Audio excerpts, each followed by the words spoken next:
السلام علیکم دوستو، آج ہم بات کریں گے ایک ایسی ہستی کے بارے میں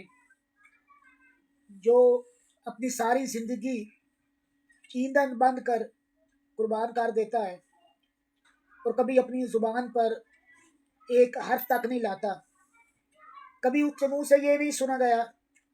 کہ میرا ابھی احسان مانو، میں تمہارے لیے یہ کرتا ہوں، میں تمہارے لیے وہ کرتا ہوں، میں نے تمہارے لیے اپنی ساری زندگی گزار دی، میں نے تمہارے لیے اتنی قربانیاں دی۔ ماں کی ممتا پر لوگ ہزاروں کتابیں لکھتے ہیں، ماں کی ممتا پر آئے روز علماء کرام بھی بیانات فرماتے رہتے ہیں، اور ماں کی ممتا پر جتنی نظمیں لکھی گئیں شاید ان کی تعداد بھی گننا ممکن نہیں ہے۔ ماں کے قدموں تلے جنت بھی ہے، لیکن دیکھا جائے تو باپ وہ ہستی ہے کہ جس کے کارناموں کو، جس کی قربانیوں کو بہت کم قدر کی نگاہ سے دیکھا جاتا ہے۔ باپ وہ ہستی ہوتا ہے کہ جو صبح سے لے کے رات تک اپنی اولاد کے لیے پورے زمانے سے ٹکراتا ہے، لوگوں کی سختیاں سہتا ہے، تانے سنتا ہے، اگر دفتر میں ہے تو باس اس کی بےزتیاں برداشت کرتا ہے، اگر بازار میں ہے تو دھوپ کی تپش سہتا ہے، اور دکانداروں کی جو ہے وہ ہوچھی نظریں جو ہوتی ہیں گاہکوں کی، ان کو سہتا ہے، کیا کیا تانے سنتا ہے لوگوں سے۔ لیکن جب گھر آتا ہے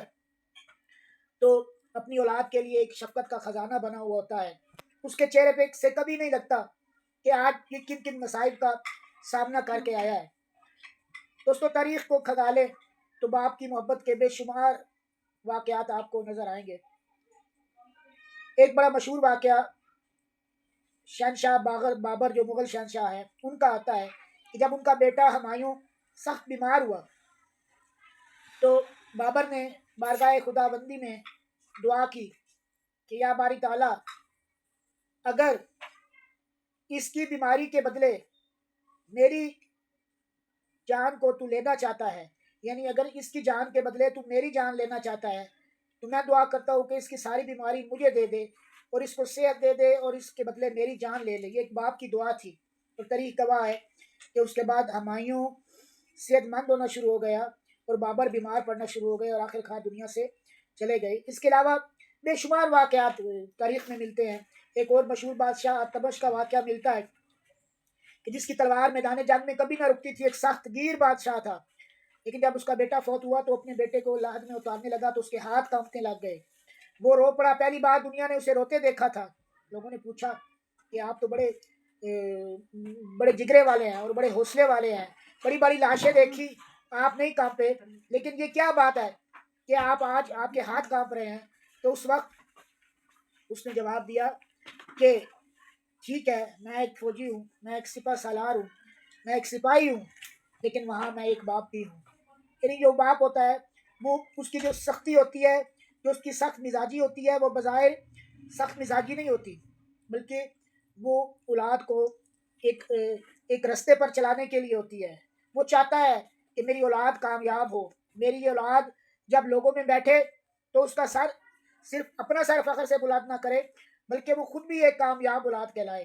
اس کو لالچ نہیں ہوتی والد کی زندگی کتنی ہوگی۔ اکثر تو دیکھنے میں یہی آتا ہے کہ جب تک بیٹے جوان ہوتے ہیں زیادہ تر والد دنیا سے رخصت ہو جاتے ہیں، تو کوشش یہی ہوتی ہے کہ میرے یہ والد یا والدہ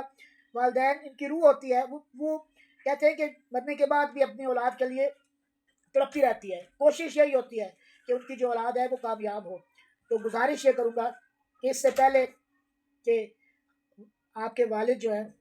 وہ اس دنیا سے رخصت ہو، اور پھر جب آپ زمانے کے ٹھوکریں کھائیں اور زمانے کے تھپڑ کھائیں اور پھر ان کی قدر محسوس کریں، تو بہتر ہے کہ جب اگر وہ زندہ ہیں تو ابھی جائیں اور ان کی قدر محسوس کریں۔ ایک دفعہ اگر وہ مزدور ہیں تو ان کے ہاتھ دیکھیں کہ ان کے ہاتھوں پہ کتنے چھالے ہوتے ہیں جب وہ کما کے لاتے ہیں۔